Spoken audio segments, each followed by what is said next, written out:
L'ufficialità è stata massima, buoni intagli da 5, 15, 30 euro arrivati dal comune con lettera raccomandata.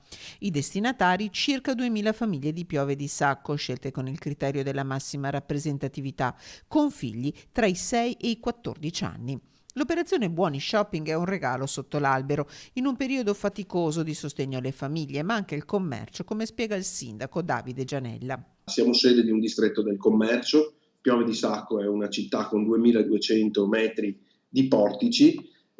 Abbiamo avuto adesioni da parte di 115 negozi, dalla ferramenta all'estetica, al panificio, al bar, ai negozi di abbigliamento, c'è un po' di tutto dentro, ai negozi di elettronica.